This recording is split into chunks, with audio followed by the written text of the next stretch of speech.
Radhe Radhe, good morning. কেমন আছো বন্ধুরা? আশা করছি সবাই ভালো আছো, সুস্থ আছো। আমরাও খুব ভালো আছি। তোমাদের সকলকে নতুন আরেকটি ব্লগে অনেক স্বাগত জানাই। আজকে হলো সানডে, আর আমার সকালবেলায় ঘুম থেকে উঠে সমস্ত বাসি কাজকর্ম সারা হয়ে গেছে। স্নান করে নিয়েছি। এবারে আমি ঠাকুরের পুজোটাও সেরে ফেললাম। তো এরপরে আরও টুকটাক কাজ যেগুলো ধরো সংসারের থাকে সেগুলো তো আছেই। তো চলো আজকের এই পুজো দেওয়ার সাথেই ভিডিওটা স্টার্ট করলাম।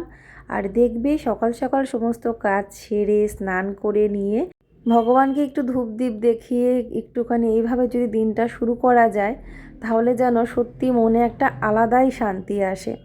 কিন্তু সব দিন হয়ে ওঠে না, একটু বেলা হয়ে যায় কাজ সারতে সারতে। আজকে যেহেতু ওদের স্কুলটা নেই, ওরাও ঘুমিয়েছিল, আমি উঠে সমস্ত কাজ আমি সেরে ফেলেছিলাম।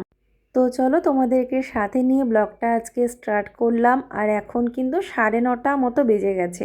আসলে খুব সকালেও কিন্তু উঠিনি আমি, একটু বেলা হয়ে গেছিলো উঠতে।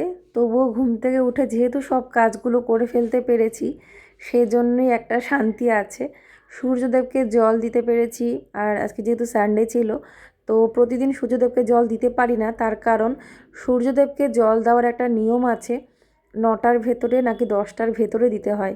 তো সেই জন্যই আর কি মানে শান্তি লাগছে আরও, যে সূর্যদেবকে আজকে জল দিতে পারলাম, ছাদে গিয়ে জল দিয়ে এসেছি।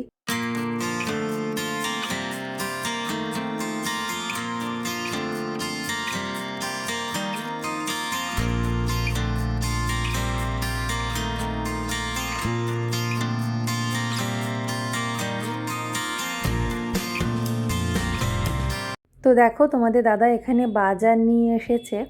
তো এই বাজারগুলো কিন্তু আগের দিন এনেছিল, আগের দিন রাতের বেলা এনেছিল।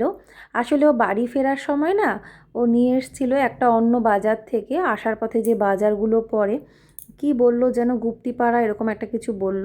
তো সেই প্যাকেটটা আমি এখন খুলে গুছিয়ে রাখলাম, মানে মানে খুলে রেখেছি, এখনও গোছায়নি।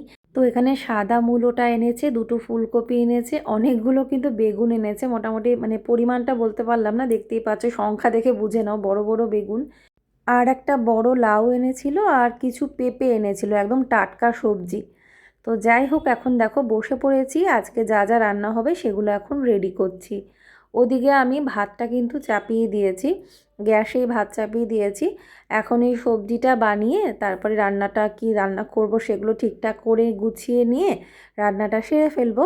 আর এখনই শীতকালে দেখবে বেগুন ভাজা, তারপরে শাকে একটু বেগুন দেওয়া, তারপরে বেগুন পোড়া, আবার বেগুন দিয়ে শিম দিয়ে আলু দিয়ে বড়ি দিয়ে তরকারি, এগুলো খুব চলে। তো বেগুনটা সবসময় একটা অ্যাভেলেবেল থাকবেই ঘরে।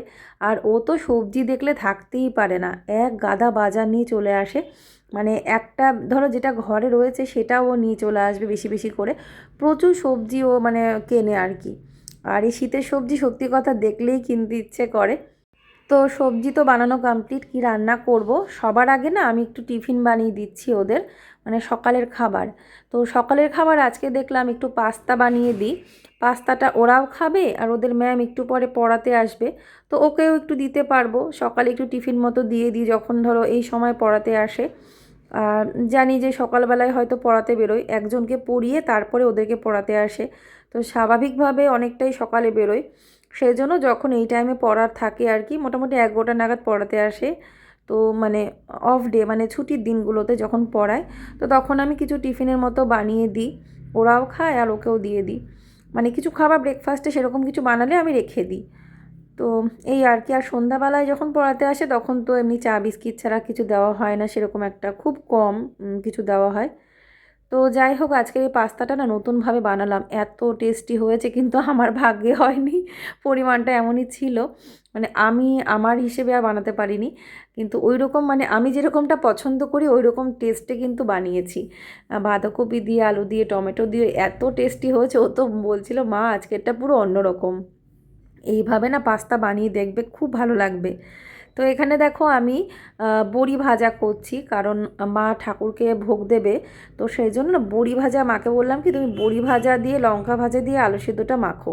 মা আলু সেদ্ধটা মাখবে, তো বলছে তো ভাজা তেল লঙ্কা দিয়ে আলু সেদ্ধটা মেখে দেবে ঠাকুরের ভোগের জন্য। তা আমি বললাম একটু বড়ি ভাজা দিয়ে একসাথে করে মাখো, ভালো হবে। তো সত্যি কথা বলতে এটা একদম নতুনত্ব, খুব ভালো হয়। এই লঙ্কা ভাজা বড়ি ভেজে আলু সিদ্ধ মাখা মেখে দেখবে। তো সেটাই আর কি, বড়ি ভাজা কিছু তুলে দেবো ঠাকুরের জন্য। তারপরে তো শাকে বড়ি দেবই, আবার বড়ি কিছু ভাজবো। তো এখন আগে বেগুন ভাজা করব, ঠাকুরের ভোগের জন্য মোটামুটি একটু এগিয়ে দিয়ে দেবো যা যা হয় আর কি, যতটা পারি করে দিচ্ছি। সেই জন্য এখন শাকটা চাপাবো না, শাকটা চাপালে দেরি হবে। তো ওই জন্য বড়ি ভাজাটা তুলে দিলাম, আর ওদিকে আলু সেদ্ধটা মাখবে। ততক্ষণে আমি এদিকে ভাজাটা বেগুন ভাজা করে দেবো। 3 রকম দিয়ে মানে ভগবানকে সেবা দিয়ে দেয় মা আর কি, কারণ যত তাড়াতাড়ি ভোগ দেওয়া যাবে ততটাই ভালো। তো এখানে দেখো মানে বড়ি ভাজাটা এবার তুলে নেব, লঙ্কা ভাজাটা ওর জন্যই লঙ্কাটা ছাড়লাম, যেহেতু মা বললো, নাহলে বড়িটা আমি ভাজছিলাম শাকের জন্য। তো এখন বেগুন ভাজাটা করে নিই, তারপরে আমি রান্না করব শাকটা, আর একটা সবজি করব। সবজিটা হবে ওই সব রকম বাঁধাকপি, শিম, বেগুন, আলু, যা যা মোটামুটি সবজি আছে ঘরে সব দিয়ে একটা সবজি করব, এই 5 তরকারি মতো। এটা খুব ভালো হয়। তো তেল গরম হওয়ার পরে দিয়ে দিয়েছি শুকনো লঙ্কা, তারপরে দিলাম 5 ফোড়ন, তারপরে এখানে সবজিটা আমি দিয়ে দিচ্ছি। বাঁধাকপিটাকে মোটামুটি একটু বড় বড় করে সাইজ করে নিতে হবে। এর মধ্যে শিম, বেগুন, আলু, কুমড়ো, মূলো, মোটামুটি যা যা সবজি ঘরে ছিল শীতের প্রায় সবই দিয়েছি, শুধু গাজরটা দিইনি। আর মনে হয় পেঁপেটা মনে হয় দিয়েছিলাম, না পেঁপে দিইনি, গাজর দিইনি, লাউটা দিইনি। এছাড়া আদার্স যা যা সবজি ছিল সবই দিয়েছি। তো এবারে এটাকে ভালো করে নাড়িয়ে চাড়িয়ে একটু লবণ দেব, সামান্য হলুদ দেব, মানে যতটুকু লাগবে পরিমাণ অনুযায়ী, স্বাদ অনুসারে লবণ দেব আর পরিমাণ অনুযায়ী হলুদটা দেব। দিয়ে নাড়িয়ে চাড়িয়ে ঢাকা দিয়ে রাখবো, আস্তে আস্তে এটা কমে আসবে। এর মধ্যে আমি কাঁচা লঙ্কা দেবো, এর মধ্যে শুধু আদা বাটা কাঁচা লঙ্কা দিলেই হয়। আর একটু জিরের গুঁড়ো সামান্য দিলেও চলে, না দিলেও কিন্তু চলে। মানে এই ধরনের তরকারিতে ওই অত মশলা লাগে না। তো এখানে আমি একটু জিরের গুঁড়ো, একটু হলুদ আর কাঁচা লঙ্কার চেরা একসাথে জল দিয়ে গুলে সেই পেস্টটা এখানে দিয়ে দিলাম। এবারে ভালো করে মিশিয়ে নিচ্ছি। তো সামান্য জল কিন্তু দিতে হবে, দিয়ে লো ফ্লেমে ঢাকা দিয়ে রাখতে হবে। আর এর মধ্যে কিন্তু বড়িটা হলো মাস্ট, মানে বড়ি দিলে দারুণ হবে। বড়ি আমি অলরেডি ভেজে তুলে রেখেছি, বড়ি ভাজা দেবো এর মধ্যে লাস্টের দিকে দেবো। সবসময় বড়িটা না একটু শেষের দিকে দেবে, দেখবে যেমন টেস্ট ভালো হবে, বড়ির সেন্টটাও ভালো হবে। তো এখানে দেখো কিছুক্ষণ পরে আবার আবার একটুখানি নাড়িয়ে চাড়িয়ে নিচ্ছি। এর মধ্যে কিন্তু একটুখানি চিনি দিতে হয়, তো আমি সামান্য চিনি দিয়েছিলাম, এই যে দিলাম চিনি। এবারে আরেকটু মিশিয়ে নেব, নিয়ে এর মধ্যে ভাজা বড়িগুলো আমি হাত দিয়ে ভেঙে গুঁড়ো গুঁড়ো করে দিয়ে দেবো। তো তারপরে মিশিয়ে নেব, দিয়ে কিছুক্ষণের মধ্যে নামিয়ে নেব। এত সুন্দর হবে না এই সবজিটা। জানি এই ধরনের সবজি দেখবে অনেকেই রান্না করো তোমরা। তো এগুলো যেমন খিচুড়ির সাথে ভালো লাগে, ডাল একটা সবজি এরকম টাইপের একটা সবজি হলে খুব ভালো হয়, আবার রুটি দিয়ে খেতেও ভীষণ ভালো লাগে। তো এখানে ভাজা বড়িটা হাত দিয়ে গুঁড়ো করে দিয়ে মিশিয়ে দিলাম। তো এবারে চলো তরকারিটা নামিয়ে নিই।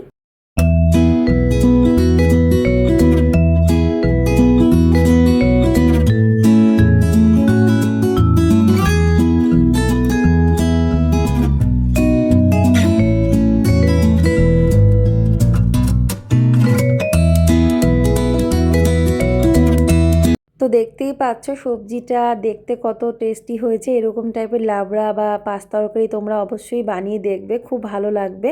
তো সত্যি এই সবজিটা ভীষণ টেস্টি হয়েছিল। তো এটা তোমাদের দাদাও খেয়ে খুব প্রশংসা করলো। তো আর কিছু রান্না শেয়ার করা হয়নি। এবারে আমি চলে এসেছি ছাদে, জামা কাপড়গুলো এখন ধুয়ে কেচে দেব। তখন তো ওদের তাড়াহুড়ো করে স্নান করিয়ে দিয়েছিলাম, দিয়ে তারপরে রেডি করালাম, কারণ ওদের ম্যাম পড়াতে আসবে 11টার সময়। তো আর আগে ওদেরকে বসালাম। তো জামা কাপড়গুলো না তখন রেখে দিয়ে চলে গেছি, কারণ একটু সার্ফ দিয়ে ভালো করে কেচে ধুয়ে দেবো। তো সেই জন্য তখন আর তাড়াহুড়ো করে ধুইনি। তো রান্নাটা কমপ্লিট করে তারপরে এখন ছাদে আসলাম। এসে এবারে একটু সার্ফ দিয়ে ওদের জামা কাপড়গুলো ধুয়ে দিচ্ছি, ধুয়ে তারপরে এখন মেলে দেব। স্নান করার পরে যা যা ছিল আর কি। তো দেখো কি সুন্দর পতাকাটা দুলছে না, বজরংবলীর পতাকা। তো এখন অনেকেরই বাড়িতে, আমাদের এখানে প্রায় অনেক বাড়িতেই এরকম পতাকা ছাদের মাথায় লাগানো থাকে, খুব ভালো লাগে। আর এটা না ঘরে মানে বাড়ির মাথায় এরকম পতাকা লাগিয়ে রাখা খুব ভালো। কোনো রকম নেগেটিভ কোনো হাওয়া বাতাস বলো, নেগেটিভিটি বলো, নেগেটিভ এনার্জি, সেটা কিন্তু বাড়ির আশপাশে আসতে পারে না।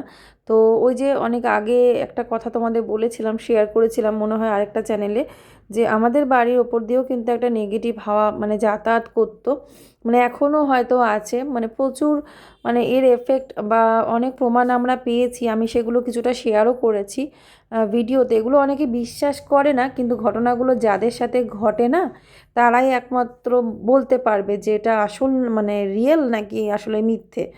এটাই হচ্ছে ব্যাপার। আর সব কিছু তো সব কিছু মানে সবাইকে যে সব কিছু ফেস করতে হবে এমনও কোনো ব্যাপার নেই, এরকম সবাই তো আর একরকম পরিবেশে থাকে না। তো যাই হোক, আরও অনেক কিছু করতে পারলে আরও ভালো হতো, তো সব কিছু তো করে উঠতে পারলাম না বাড়ির জন্য।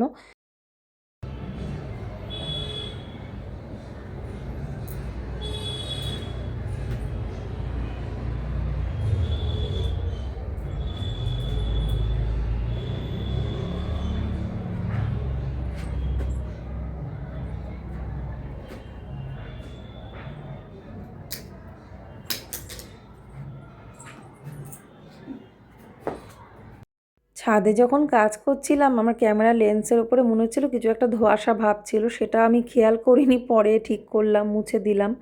তো রান্নাটা এখন দেখিয়ে দিচ্ছি, এখন খাবার বাড়বো, খেতে দেব। তো এখানে এই যে ভেজ ডাল করেছিলাম গাজর দিয়ে, বিনস দিয়ে, আর এই শীতকালে ভেজ ডালটা বেশ ভালো লাগে। মুগ ডাল করেছিলাম, আর এই যে এই তরকারিটা তো তখন দেখালাম, রেসিপি শেয়ার করলাম, এইটা করেছি ডালের সাথে। আর করেছিলাম সোয়াবিন, তো সোয়াবিনটা আর আমি শেয়ার করিনি তোমাদের সাথে। সোয়াবিন আলুটা এরকম কষা কষা করে, মানে ভেবেছিলাম শুধু আলুর দম করব, তো দেখলাম যে না, শুধু আলুর দম করে লাভ নেই, সোয়াবিনটার প্রোটিন আছে। তো সোয়াবিন দিয়ে আলু দিয়ে এরকম তরকারিটা করেছি। তো আজকের এই ভিডিওটা আমি এখানেই এন্ড করলাম। যদি তোমাদের ভালো লেগে থাকে অবশ্য করেই একটা লাইক করবে, নতুন ফ্রেন্ডরা সাবস্ক্রাইব করবে। রাধে রাধে।